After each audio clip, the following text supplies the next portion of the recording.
Nongere mbifurize igitondo cyiza n'umunsi mwiza w'intwari bakunze b'Umwashi TV mwese aho muri, yaba abari hano mu Rwanda, abari hanze y'u Rwanda, mwese turabashimiye cyane. Turi ku wa gatandatu itariki ni iya mbere z'ukwezi kwa kabiri umwaka n'ibihumbi 2025, muri kumwe nanjye Ferguson, nkabanje kugira ngo tuganire mumenye amakuru agezweho cyane cyane mu makipe yanyu. Turaza kwibona ku ikipe ya Rayon Sport Football Club yaraye ikoza akantu kuri uyu mugoroba, igasinyisha abakinnyi benshi batari bitezwe. Abo bakinnyi ni bande? Ese ikipe ya Rayon Sport urabona iyi shampiyona retour izitwara gute? Kuko ni umunsi wa nyuma igura n'igurisha ry'abakinnyi muri kuno kwezi kwa mbere, dore ko ni ukwezi no mirikato imara, itangira ku itariki ya mbere z'ukwezi kwa mbere ikarangirana n'itariki 31 z'ukwezi kwa mbere ku isi hose. Ubwo ikipe yaguze yaraguze, indi izongera kugura izagura mu kwezi kwa gatandatu kugera mu kwezi kwa munani. Muze tuganire.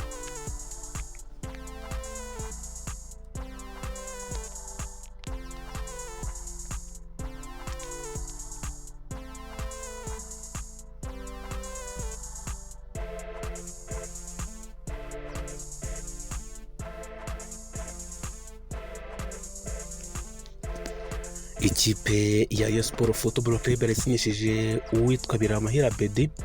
Abakinnyi bane basinyishijwe na Rayon Sport.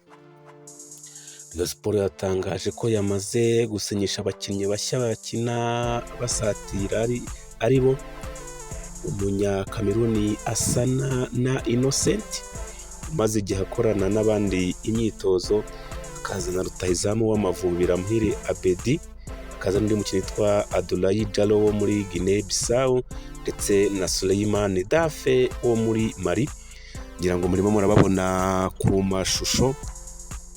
Mu ijoro ryo kuri wa gatanu tariki ya 31 Mutarama 2025, ubuyobozi bwa Rayon Sport Football Club bwashyize ubutumwa ku mbuga nkoranyambaga zabwo, batangaza ko bungutse abakinnyi bashya.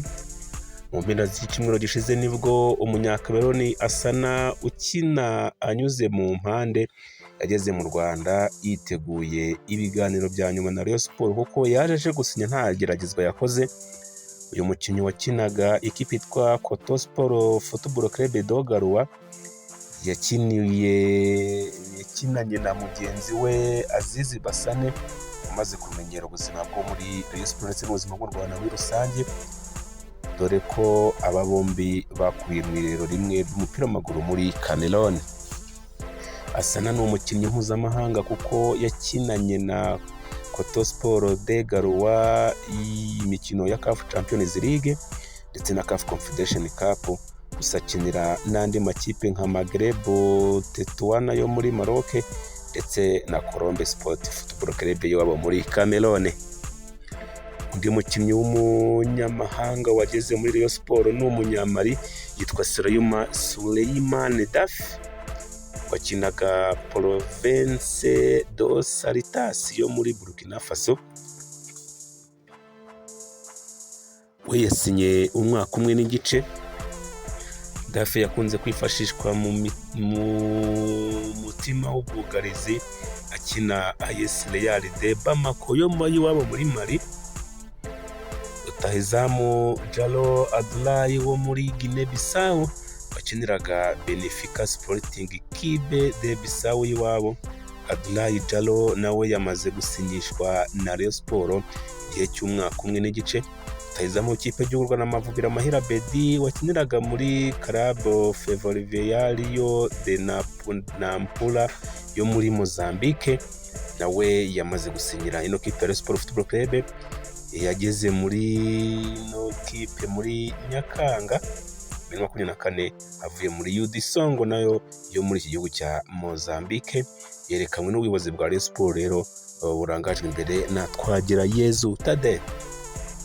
rutahizamu yakiniye amakipe nka Police Football Club, Mukura Victory Sport, AS Kigali hano mu Rwanda, igihe n'ikipe yitwa Butcom yo muri Zambia, CS Sfaxien yo muri Tunisia ndetse na Al Sawaiki Club yo muri Oman.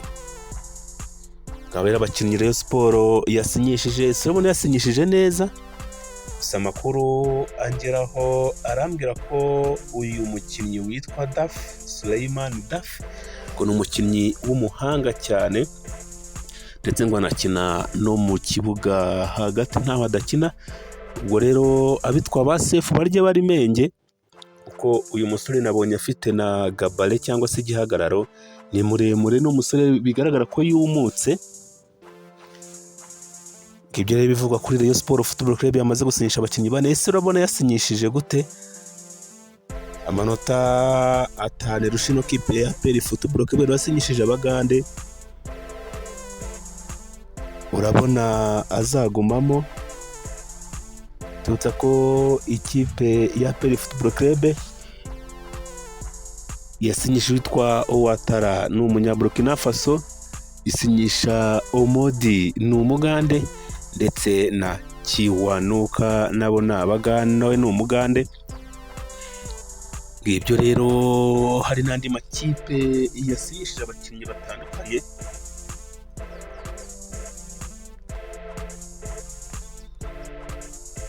Ibyo ni byo avuga kuri Rayon Sport Football Club, nubwo yasinyishije aba ariko hari n'abandi batandukanye nayo.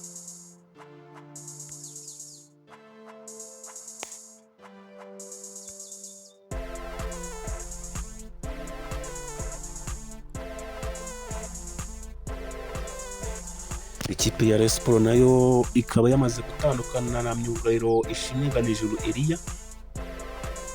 Ubu ngubu yamaze kujya mu ikipe ya Vision Football Club ku masezerano y'amezi 6.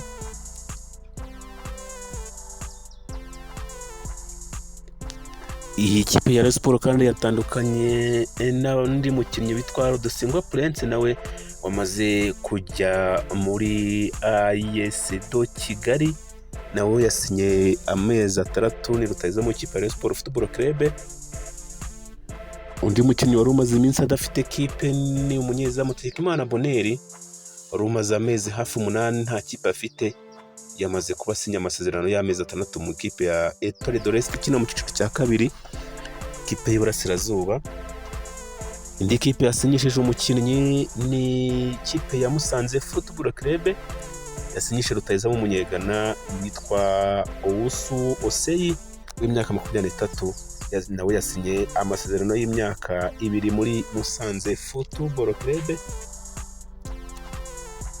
Nguko rero uko amakipe mu Rwanda yasinyishije abakinnyi. Ikipe menshi yari yubatse, ikipe ya AS Kigali yasinyishije witwa Ruturu, hanyuma isinyisha n'uwitwa Jesper Nshimirimana wari wasinye muri Kiyovu, ariko bikaza kwanga kubera ko Kiyovu ntiyemerewe kugura abakinnyi. Ikipe ya Bugesera nayo ku munsi w'ejo yasinyishije umukinnyi ukiri mutoya, ikipe ya Etoile wari ikinira ikipe ya Etoile de l'Est witwa Fils, ni umunyezamu.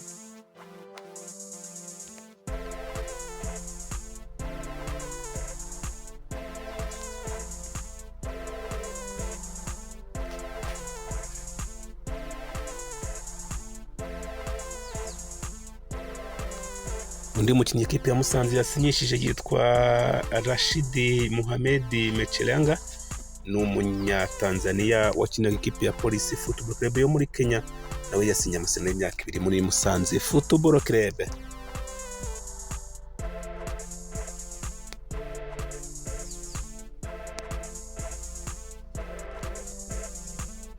Ejo twababwiraga ko ikipe ya APR Football Club yatije abakinnyi 2, witwa Kategeya Eri yatijwe muri Vision Football Club amezi 6, mu gihe Ishimwe Jean René nawe yatijwe amezi 3 mu ikipe ya Marine Football Club. Byavuga ko bose bashobora kujya muri Vision, ariko APR Football Club iza kubihindura, itiza umwe muri Vision undi muri Marine Football Club.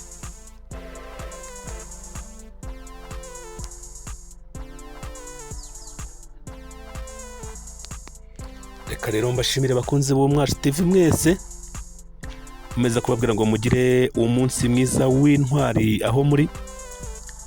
Intwari z'u Rwanda zirimo ibyiciro bitatu, hari imanzi, hari imena, hakaba n'ingenzi.